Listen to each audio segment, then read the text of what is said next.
بسم الله الرحمن الرحيم. الحاقة ما الحاقة وما أدراك ما الحاقة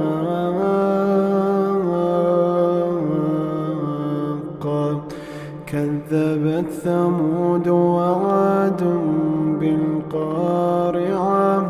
فأما ثمود فأهلكوا بالطاغية وأما عاد فأهلكوا بريح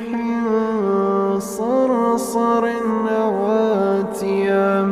سخرها عليهم 7 ليال و8 أيام حسوما فترى القوم فيها صرعا كأنهم أعجاز نخل خاوية فهل ترى لهم من باقية وجاء فرعون ومن قبله والمؤتفكات بالخاطئة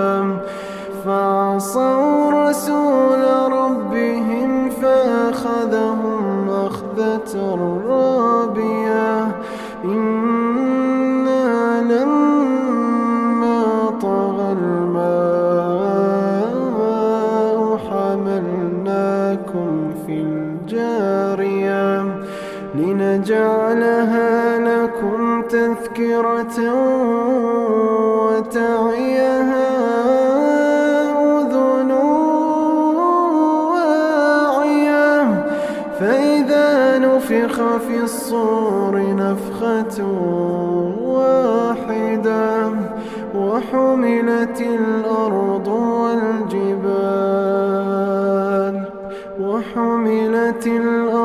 والجبال فدكتا دكة واحدة فيومئذ وقعت الواقعة وانشقت السماء فهي يومئذ واهية والملك على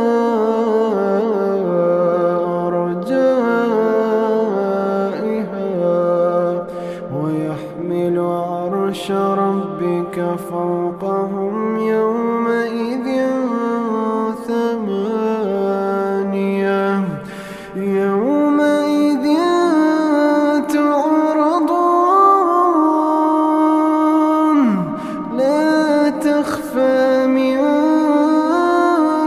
خافية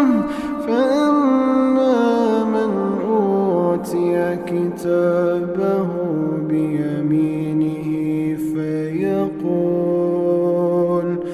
فيقول هاؤم اقرءوا كتابيه إني ظننت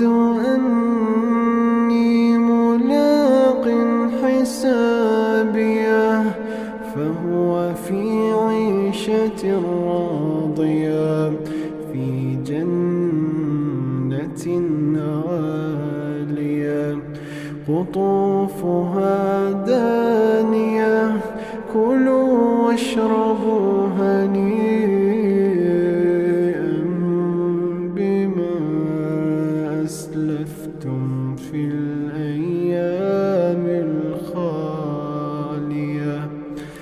وأما من أوتي كتابه بشماله فيقول يا ليتني لم أوت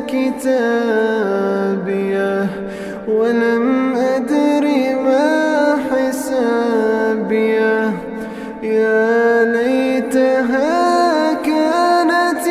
القاضية ما أغنى عني مالية هلك عني سلطانية خذوه فغلوه خذوه فغلوه ثم الجحيم صلوه ثم في سلسلة ذرعها 70 ذراعا فاسلكوه إنه كان لا يؤمن بالله العظيم ولا يحض على طعام المسكين فليس له اليوم هاهنا حميم ولا طعام إلا من غسلين لا يأكله إلا الخاطئون فلا أقسم بما تبصرون وما لا تبصرون إنه لقول رسول كريم وما هو بقول شاعر قليلا ما تؤمنون ولا بقول كاهن قليلا ما تذكرون